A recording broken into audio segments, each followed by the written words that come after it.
तो एक बहुत ही खूबसूरत लड़की होती है, उस पे एक भालू फ़िदा हो जाता है। जब उस लड़की की शादी हो जाती है, तो सुहागरात की रात में भालू उसके घर जाता है और उस लड़की को उठा ले जाता है, यानी कि जंगल में उसे उठा ले जाता है। फिर उस लड़की के साथ कुछ ऐसा होता है जो सोच के परे होता है। क्या उस लड़की को भालू से बचा लिया जाता है और भालू उसके साथ क्या करता है, और वो भालू कौन था जो उस लड़की के फ़िदा हो गया था? क्यों वो लड़की उस भालू के सामने आई है? इन्हीं सभी सवालों का जवाब जानते हैं आओ इस कहानी में।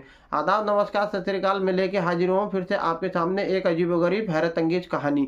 ये कहानी पाकिस्तान की है। पाकिस्तान का एक गांव होता है, वहाँ पर एक परिवार रहा करता था। उस परिवार का जो मुखिया होता है वो मंदारी होता है, यानी कि पहले के ज़माने में सिनेमा, मोबाइल, टीवी वगैरह तो हुआ नहीं करते थे।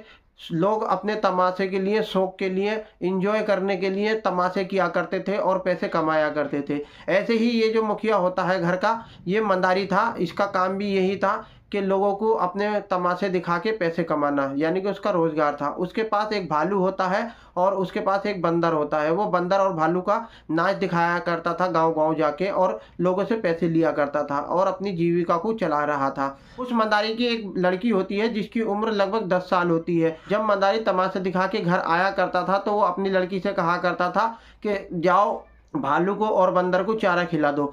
तो वो बंदर को केले डाल दिया करती थी और भालू के सामने चारा रख दिया करती थी। जब वो भालू के सामने जाया करती थी चारा रखने के लिए, उसका खाना रखने के लिए, तो भालू उसे ललचाई निगाहों से देखा करता था और बहुत खुश हुआ करता था और उसके हाथों को चाटा करता था और उसके शरीर पे अपना मुंह रख दिया करता था। वो लड़की भी उससे बहुत खुश रहा करती थी। वो कभी कभी ऐसा भी हुआ करता था कि भालू और बंदर और वो लड़की आपस में खेल खेला करते थे, भाग भाग के इधर उधर खेला करते थे। भालू और उस लड़की में बहुत ज़्यादा गुडविल हो जाती है, यानी कि एक फ्रेंडशिप सी हो जाती है। जब मंदारी अपने भालू और बंदर को लेके गांव में जाया करता था तमाशा दिखाने के लिए, तो भालू का वहाँ मन नहीं लगा करता था। बस वो तो ये चाहता था कि वो उसके सामने वो लड़की रहे और उसके साथ वो खेलता रहे। जब वो तमाशा नहीं दिखाया करता था तो मंदारी उसको मारा करता था। जैसे तैसे तमाशा दिखा के वो वापस घर आ जाया करता था। लेकिन मंदारी को ये नहीं पता था कि मेरा भालू जो है मेरी लड़की पे फ़िदा हो चुका है, ये इसे पसंद करने लगा है। वो तो बस यही जानता था कि ये एक जानवर है और मेरी लड़की इंसान है। जानवर इंसान का मिलाव नहीं हो सकता, ऐसा नहीं हो सकता जैसे इसमें अब होने वाला है इस कहानी में। जब लड़की 18 साल की हो जाती है तो मंदारी को उसकी शादी की टेंशन सताने लगती है। मंदारी उसके लिए रिश्ता ढूंढने लगता है। एक दिन एक गांव में मंदारी अपने बंदर को और भालू को लेके जाता है, वह तमाशा दिखाने लगता है। तमाशा दिखाने के बाद जब सारे लोग चले जाते हैं तो उसके पास एक लड़का आता है जो देखने में काफ़ी अच्छा होता है और पैसे वाला भी लग रहा होता है। वो मंदारी के पास बैठ जाता है और उससे कहता है कि बाबा, तुम ये तमाशा जो दिखाते हो इसमें कितने रुपए कमा लेते हो? क्या तुम्हारे इस तमाशे से घर का खर्चा पूरा चल जाता है? तब मंदारी कहता है कि भगवान की दया है, जैसे तैसे हमारा घर का गुजारा चल जाता है और मैं ये अपना नेक काम कर रहा हूँ, मैं इसमें खुश हूँ।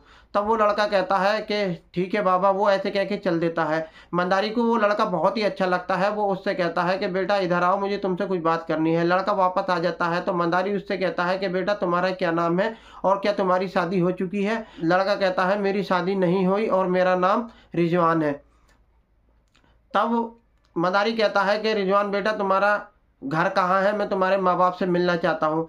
तब रिजवान मंदारी को अपने घर ले जाता है और मंदारी उसके घर जाता है और उसके माँ बाप से बात करता है। वो मीडियम वर्ग के लोग थे, यानी कि ज़्यादा मालदार नहीं थे, ज़्यादा गरीब नहीं थे। जब मंदारी अपनी लड़की की बात रिजवान के माँ बाप से करता है तो रिजवान के माँ बाप भी कहते हैं कि ठीक है, हम तुम्हारी लड़की को देखना चाहेंगे। अगर वो हमारे लायक होगी, हमें पसंद आएगी तो हम अपने लड़की की शादी तुम्हारी लड़की से कर देंगे।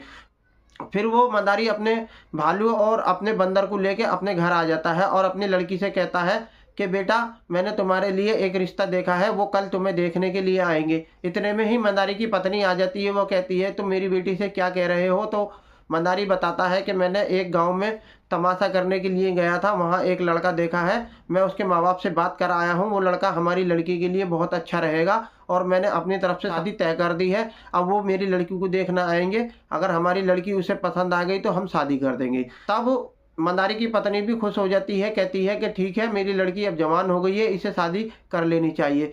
लड़की शर्मा के अंदर भाग जाती है। जब अगला दिन आता है तो रिजवान के घर वाले मंदारी के घर आते हैं और लड़की को पसंद कर लेते हैं। दोनों में शादी की बात तय हो जाती है और दिन तारीख रख दिए जाते हैं। कुछ दिन बाद जब रिजवान अपनी बारात लेके उस लड़की के घर आता है, यानी कि मंदारी के घर आता है, तब लड़की बहुत अच्छे से सज धजती है और बहुत अच्छे से तैयार होती है। जब वो तैयार होती है तो उसे भालू का ख़्याल आता है, तो वो भालू के पास जाती है तैयार होके और उससे कहती है, वो भालू को राजा कहा करती थी, वो जाके भालू से कहती है कि राजा अब मेरी शादी होने वाली है, मैं तुम्हें छोड़ के जा रही हूँ, तुम अब्बू के साथ खुश रहना, उन्हें कभी परेशान मत करना, वो जैसा कहें वैसा करते रहना, उनके साथ तमाशे दिखाते रहना। अब मैं जा रही हूँ, मुझे याद मत करना। भालू उसके हाथ चाटने लगता है और मायूस सा हो जाता है, क्योंकि वो जानवर था, इतना नहीं जानता था कि ये कहाँ जा रही है, क्या होने वाला है, क्या नहीं होने वाला। बस वो उसके हाथों को चाटने लगता है, क्योंकि वो आज कुछ अलग नए रूप में दिखाई दे रही थी उसको। फिर वो लड़की अपने कमरे में आ जाती है और फिर रिजवान का उस लड़की से निकाह कर दिया जाता है। फिर रिजवान अपनी दुल्हन को लेके, यानी कि उस लड़की को लेके अपने घर चला जाता है। अब वो लड़की दुल्हन बन के रिजवान के कमरे में बैठी हुई होती है। जब रात के 11 बज जाते हैं, रिजवान अपने कमरे में जाता है तो उस लड़की को देखता ही रह जाता है, क्योंकि वो लड़की देखने में बहुत ही ज़्यादा खूबसूरत थी और बहुत ही प्यारी लग रही थी, क्योंकि वो अब दुल्हन के लिबास में थी। दुल्हन के लिबास में तो जो कोई भी लड़की हो, कैसी भी लड़की हो, वो भी अच्छी लगती है। वो तो पहले से ही खूबसूरत थी। बस रिजवान उसकी जुल्फों में खो जाता है और उसे प्यार की निगाहों से देखने लगता है।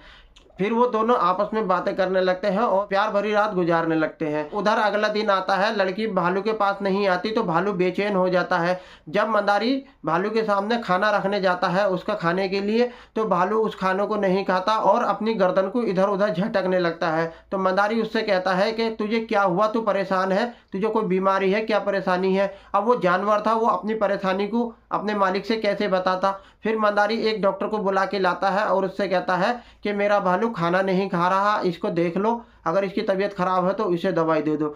डॉक्टर भालू को चेक करता है और कहता है कि तुम्हारा भालू को कोई तबीयत खराब नहीं है, कोई बीमार नहीं है, ये बस ये किसी बात को लेके परेशान है। तब मंदारी को याद आता है, वो कहता है डॉक्टर से कि मेरी लड़की इससे बहुत मोहब्बत करती थी, वो इसे खाना दिया करती थी, अब उसकी शादी हो गई है, वो अपनी ससुराल चली गई है, इसीलिए भालू परेशान हो रहा है। मंदारी भालू को प्यार करता है और थोड़ी देर बाद वो बंदर को और मंदारी को लेके उसी गांव में चला जाता है जिस गांव में उसकी लड़की की शादी हुई थी। वहां जाके तमाशा दिखाने लगता है। जब उस लड़की को पता लगता है कि उसके पिता उसी भालू को लेके आए हैं जो वो उसका राजा है और उसी बंदर को लेकर आए हैं, तो वो भागी भागी चली आती है, वो भी तमाशा देखने लगती है। जब वो लड़की भीड़ में आके खड़ी होती है तो भालू को वो नजर आ जाती है। भालू एकदम से खुश हो जाता है और उस लड़की के पास जाके उसके हाथों को चाटने लगता है। सब ये नज़ारा देख के तालियां बजाने लगते हैं और कहते हैं कि ये लड़की कौन है जो भालू इसे इतना प्यार कर रहा है। तब मंदारी कहता है कि ये जो लड़की है मैं इसी का पिता हूँ और इस लड़की ने इस भालू को पाला है, इसी ने इसका देखभाल की है, ये दोनों आपस में बहुत प्यार करते हैं, इसीलिए ये लड़की के हाथ चाट रहा है, इसने इसे पहचान लिया है। फिर तमाशा खत्म हो जाता है, सब लोग अपने अपने घर चले जाते हैं। वो लड़की भी अपने पिता को और भालू को और बंदर को लेकर अपने घर आ जाती है। फिर उन्हें नाश्ता पानी कराती है, खाना खिलाती है। फिर उनसे कहती है कि पिताजी अब शाम हो गई है, तुम यहीं रुक जाओ रात। तब वो पिता कहते हैं उसके, यानी कि मंदारी कहता है कि नहीं बेटा, मैं तेरे घर नहीं रुक सकता क्योंकि तेरी माँ घर पे अकेली है, मुझे वापस जाना होगा। जैसे ही मंदारी भालू की रस्सी पकड़ के खींचता है तो भालू जाने से इनकार कर देता है। तब वो मंदारी उसे मारता है, डांटता है और उसे खींचता हुआ अपने घर ले जाता है। जब आधी रात होती है तो भालू बहुत बेचैन हो जाता है और जैसे तैसे करके अपनी रस्सी तोड़ा लेता है और फिर उसी गांव की तरफ चलने लगता है। जब सुबह के 4 बज जाते हैं तो भालू दरवाजे पे पहुंचता है तो वो दरवाजा बंद मिलता है। भालू फिर उस घर की दीवार फलांग के अंदर चला जाता है और अंदर जाने के बाद देखता है तो लड़की का पति और वो लड़की पास पास की चारपाइयों पे लेटे हुए होते हैं। भालू जाके उस लड़की के पैर चाटने लगता है। लड़की हड़बड़ा के उठती है, देखती है तो उसका जो राजा है यानी कि भालू है उसके पैर चाट रहा है, तो वो खुश हो जाती है और साथ में हैरान भी होती है। आहट सुन के उसका पति भी जाग जाता है और उस भालू को देख के डर जाता है। वो कहता है कि ये तुम्हारा भालू यहाँ कैसे आ गया इतनी रात में। तब वो लड़की कहती है ये मुझसे बहुत प्यार करता है और मेरे बिना रह नहीं पा रहा, इसीलिए ये यहाँ आ गया। पिताजी दिन में आए थे तमाशा दिखाने के लिए, उन्हें घर लेके आ गई थी, इसने हमारा घर देख लिया था इसलिए ये अब यहाँ पर आ गया। रिजवान कहता है कि इस भालू को हमारे घर से बाहर निकालो, मुझे ये अच्छा नहीं लग रहा था, ये तुम्हारे पैर चाट रहा है, ये दीवानगी अच्छा नहीं है, जानवर है, अगर बिगड़ गया तो इससे हमें नुकसान हो जाएगा। तो रिजवान उसे डांटने लगता है। भालू रिजवान पर हमला कर देता है और उसे जख्मी कर देता है और जब शोर शराबा होने लगता है तो वो भालू उस लड़की को अपने हाथों में उठा लेता है और भागने लगता है। मोहल्ले वाले ये शोर शराबा सुन के उठ जाते हैं और देखते हैं कि एक लड़की को भालू उठा ले जा रहा है, तो सब उसके पीछे पड़ जाते हैं। लेकिन भालू एक जानवर था, वो बहुत स्पीड से भागता है लड़की को लेके और जंगलों में जाकर गुम हो जाता है। फिर रिजवान के पिता भागे भागे जाते हैं और मंदारी के घर आते हैं और उससे कहते हैं कि तुम्हारा भालू हमारे घर आ गया था और वो तुम्हारी लड़की को उठा के जंगलों में ले गया है। तो मंदारी टेंशन में आ जाता है, अपने ही गांव के मुखिया से ये सारी बात बताता है और उससे कहता है कि तुम भी मेरे साथ चलो और अपनी बंदूक ले लो साथ में। अगर भालू हमारी बात को ना माना, अगर वो पागल हो गया होगा तो हम उसको गोली मार के अपनी लड़की को वापस ले आएंगे। तब उस गांव का मुखिया जो होता है वो भी उसके साथ चला जाता है, यानी कि मंदारी के साथ चला जाता है जंगल अपनी बंदूक को लेके। फिर वो उस लड़की को और उस भालू को ढूंढने लगते हैं।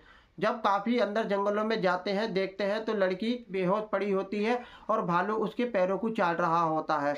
तब मंदारी उससे जाके कहता है कि राजा ये क्या बदतमीजी कर रहे हो और तुम मेरी लड़की को यहाँ क्यों लेके आ गए हो। तो भालू उसकी तरफ देख के गुर्राने लगता है और उस पर हमला करने की कोशिश करने लगता है। ये देख के गांव का जो मुखिया था वो अपनी बंदूक भालू की तरफ तान देता है और फायर कर देता है, जिससे भालू गिर जाता है और फिर मुखिया फिर उसकी दूसरी गोली मारता है, भालू वहीं पर मर जाता है। फिर उस बेहोश लड़की को उठाया जाता है और गांव में लाके उसे डॉक्टर को दिखाया जाता है। डॉक्टर उसका इलाज करता है और वो लड़की होश में आ जाती है। जब वो लड़की होश में आती है और उसे पता लगता है कि उसका राजा जो भालू था उससे बहुत मोहब्बत करता था, वो जंगलों में उसे उठा के ले गया है और उसे बचाने के खातिर उसे मार दिया गया है, तो वो लड़की बहुत अफसोस करती है और रोने लगती है, वो सदमे में डूब जाती है। फिर कुछ दिन तक उस लड़की को समझाया जाता है, प्यार किया जाता है, उसे बताया जाता है कि वो जानवर था, तुम जानवर के साथ नहीं रह सकती। तब वो लड़की धीरे धीरे समझती है और अपनी हालात को सुधारती है। फिर वो अपने पति रिजवान के साथ अपनी ज़िंदगी को हंसी खुशी गुजारने लगती है। देखा दोस्तों, एक जानवर किसी इंसान से मोहब्बत करता है तो इंतहा की मोहब्बत करता है। जानवर की मोहब्बत सच्ची मोहब्बत होती है, ऐसा नहीं होता कि दिल में और जबान पे कुछ और आंखों में कुछ और। दोस्तों, ये वीडियो आपको कैसी लगी? वीडियो आपको अच्छी लगी हो तो प्लीज़ हमारी वीडियो को लाइक करें, चैनल को सब्सक्राइब करें। जय हिंद, जय भारत।